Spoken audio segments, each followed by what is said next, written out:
Lista 5, exercício 14. No circuito LC da figura, a corrente está inicialmente em T igual a 0. Em seu valor máximo é de 2 amperes. Entre os pontos A e B há uma espira retangular posicionada numa região cujo campo magnético produzido pode ser considerado como produzido por um fim infinito. Isso é, seu módulo é μ0i sobre 2πr, onde r é a distância entre o fio e o ponto do campo magnético. Determine, explicando: a. O valor e o sentido da corrente induzida, a diferença de potencial no capacitor e a diferença de potencial no indutor na espira em T igual a 0. B. Em que instante a corrente tem pela primeira vez seu valor igual a 0 amperes. C. O valor e o sentido da corrente induzida e a diferença de potencial no capacitor e a diferença de potencial no indutor na espira no item B.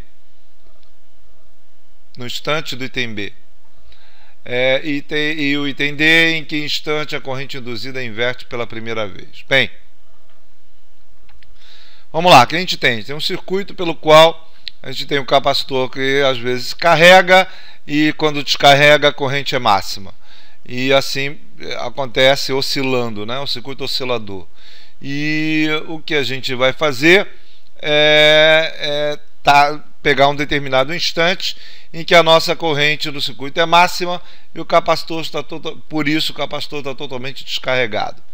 E vai começar a carregar o capacitor de novo. Eu vou explicar com mais detalhe daqui a pouco.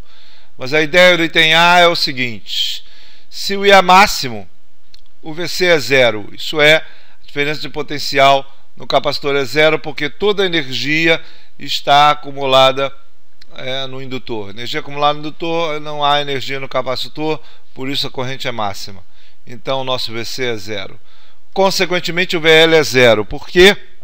Porque se o VC é zero por causa que a corrente é máxima, o potencial na parte de cima do capacitor é igual ao potencial na parte de cima do indutor, o potencial na parte de baixo do capacitor é igual ao potencial na parte de baixo do indutor. Isso é, a diferença de potencial no capacitor é igual à diferença de potencial no indutor. Se o VC é zero, o VL é zero. Bem, mas o I é máximo. Se o I é máximo, a derivada num ponto máximo de uma função é zero. Isso é o meu DI dt é zero. DI dt é zero, por isso o VL é zero. Ou eu posso falar o contrário.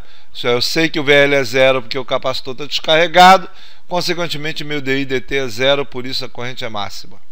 Ora, se o DI dt é zero e a corrente gera um campo magnético que vai gerar um fluxo do campo através da espira, se o meu DI dt é zero, o meu dB dt é zero.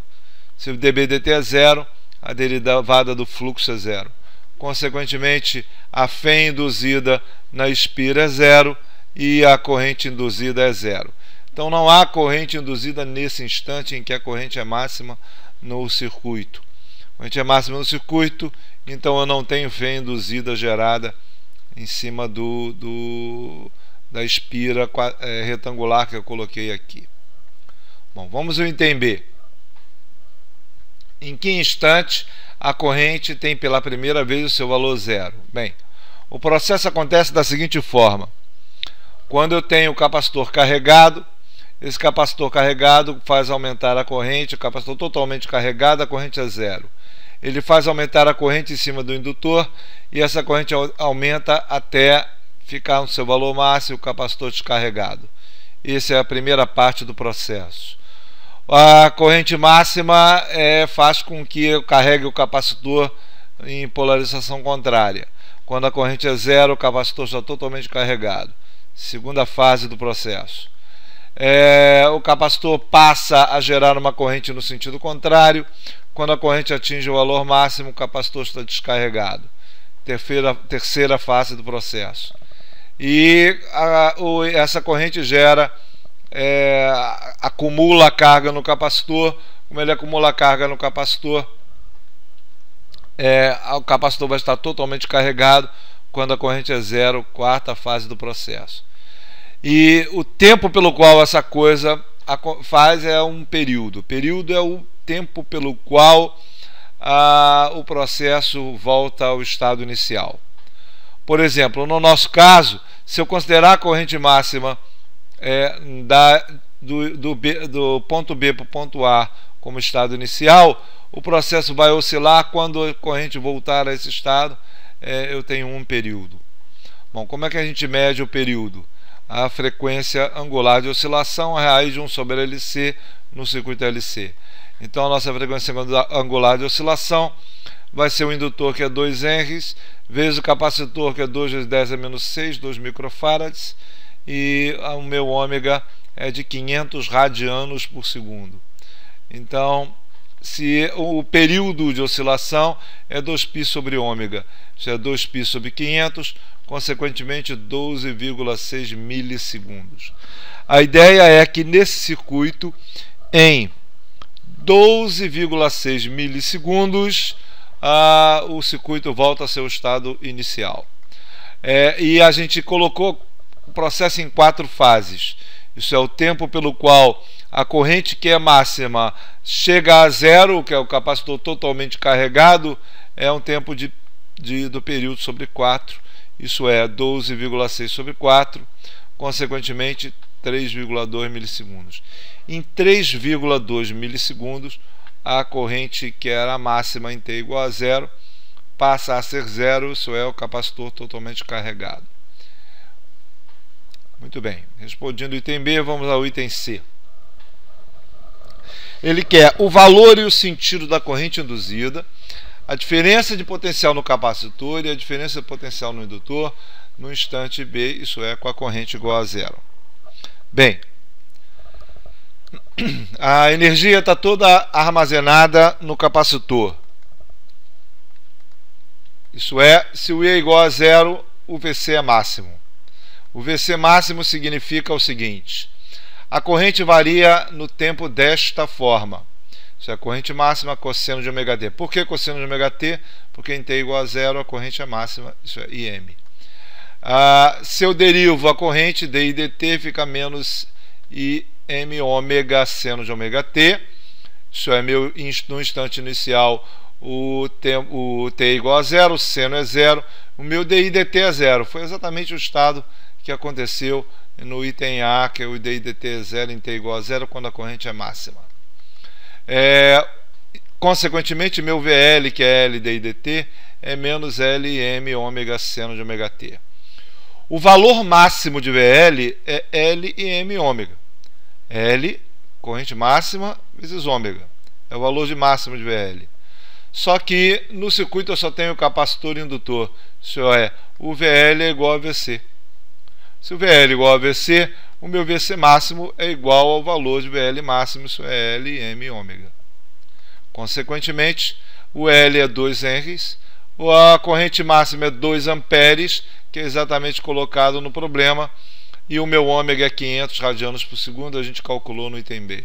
Consequentemente, o meu VC máximo é 2 kV. Bom, o meu VC máximo é 2 kV, isso é igual ao VL máximo.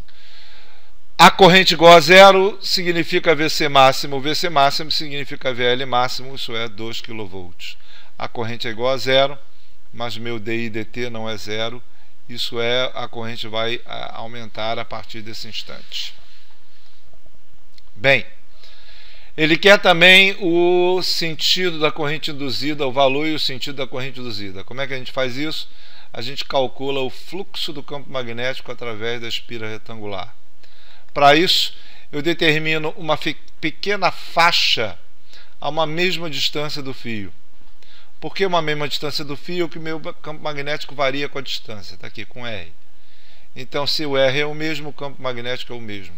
Então, a mesma distância do fio, em cima dessa faixa, o campo magnético é o mesmo. Mas para ele ser o mesmo, a largura dessa faixa tem que ser infinitesimal. Então, se ele tem uma largura dr, o campo magnético é o mesmo em todos os pontos. Consequentemente, eu tenho condição de calcular o fluxo através da faixa amarela. O fluxo através da faixa amarela é simplesmente o valor do campo, μ0i sobre 2πr, vezes a área da faixa. Isso é L, que é os 10 centímetros, que eu considerar R, vezes dr. O fluxo total através de todo a espira retangular vai ser a soma do fluxo de cada faixa. Isso vai ser a soma dos meus dφ, que vai dar φ, que é μ0i sobre 2π vezes L constante, e vai ter uma soma da onde? De R igual a 2, que é a primeira faixa onde eu estou calculando o fluxo, até a última faixa que eu calculo o fluxo, que é R igual a 7, que é a distância entre o fio e a última faixa em cima do retângulo. Então, meu fluxo total é esta soma aqui. Isso é μ0i sobre 2πr vezes L, vezes o log de 7 sobre 2. Detalhe, eu não transformei a unidade de centímetros nesse caso, por um motivo muito simples. Eu sabia que eu ia chegar a uma razão entre 7 e 2, e isso independe da minha unidade. Se eu usar metro, por exemplo, 0,07 dividido por 0,02, essa razão é igual a 7 sobre 2. Então é a mesma coisa, por isso eu não vi necessidade em mudar a unidade 7 por 2, que vai ficar uma expressão adimensional 7 dividido por 2 aqui. Bom, substituindo μ0, eu só não vou substituir o i, porque eu vou colocar o fluxo em função de i, porque eu sei que meu i varia no tempo. Então, meu μ0 fica 4π vezes 10 a menos 7, dividido por 2π, 0,1 log de 7/2. 4π corta com 2π fica 2, vezes 0,1, 0,2 vezes 10 a menos 7, que vezes o log de 7/2 fica 25 vezes 10 a menos 9 vezes i. Certo? Esse é o fluxo para cada valor de i. Certo? Bem, o meu dφ dt, quer dizer, a taxa de variação do fluxo no tempo, vai ser o 25 vezes 10 a menos 9 vezes di dt, que é a taxa de variação da corrente no tempo. Ok? E isso fica, claro, 25 vezes 10 a menos 9 vezes di dt, que é im ômega seno de ômega t. Eu não incluí o sinal, porque o sinal aqui está ligado ao sentido da corrente, que a gente vai discutir daqui a pouco.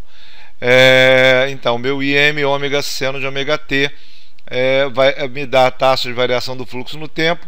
A cada instante eu vou ter um fluxo diferente.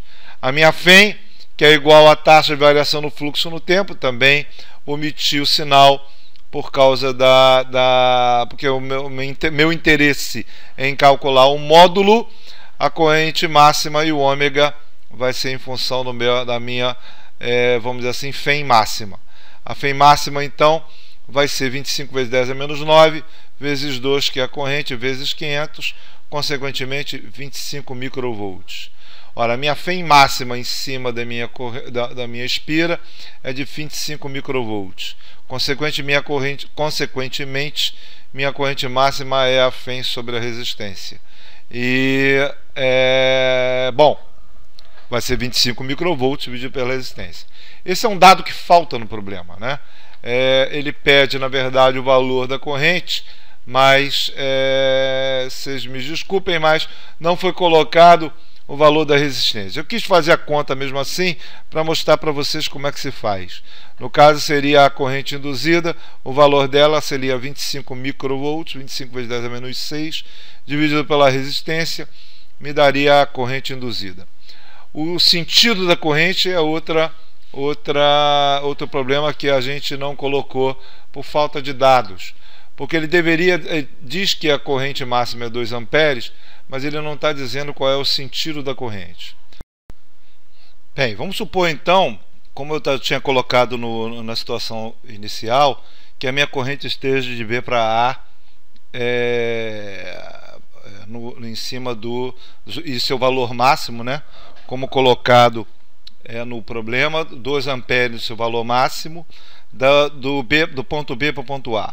Então, esse sentido da corrente significa o quê? Significa que o meu campo magnético gerado por essa corrente na região da espira é para fora. Mas a corrente estava diminuindo. Como a corrente estava diminuindo, significa que a corrente induzida gerava um campo induzido também para fora. Se ele gera um campo induzido para fora, então a corrente está no sentido anti-horário. Quando a corrente for a zero, certo? É a taxa de variação da corrente em cima do circuito vai ser máxima. Se a taxa de variação da corrente é máxima, significa que a corrente induzida é máxima. Então a corrente induzida máxima ela continua para fora. Isso significa então que a minha corrente induzida está no sentido anti-horário. Tá? Quando a corrente é zero, a corrente induzida está no sentido anti-horário. Bem, vamos ao entender. Entender em que instante a corrente induzida inverte pela primeira vez. Bom, para a corrente igual a zero, a corrente induzida está no sentido anti-horário. Está no sentido anti-horário, essa corrente igual a zero significa que o capacitor está totalmente carregado. Ele vai começar a descarregar fazendo o quê? Invertendo a corrente. Quando ele inverte a corrente, o campo magnético gerado na região da espira passa a ficar para dentro. Mas essa corrente está aumentando. Se ela está aumentando, gera o campo induzido também no sentido para fora. Esse campo induzido para fora significa que a corrente continua no sentido anti-horário. Até que a corrente atinge o seu valor máximo. Quando a corrente atingir seu valor máximo, significa que a corrente induzida fica zero. Eu chego exatamente na mesma situação que o item A. Quanto tempo isso leva para acontecer? Bom, a corrente estava no estado máximo, no T igual a zero. No primeiro processo ele carregou o capacitor, foi a zero, a corrente induzida foi ao estado máximo. Depois ele descarrega o capacitor, a corrente se inverte do jeito que está aqui, chega no seu estado máximo e a corrente induzida vai a zero, que como eu falei, no estado A. Então são dois processos. Cada processo T por 4 leva 3,2 milissegundos. Consequentemente, o I irá se inverter no segundo processo, isso é, quando o valor zero pela primeira vez seria 6,4 milissegundos, a corrente induzida volta a ser zero. Então, em 6,4 milissegundos, a corrente se inverte o sentido. A corrente I vai começar a diminuir, consequentemente, o campo induzido vai para dentro. Isso é, ele passa a estar no sentido horário. É isso.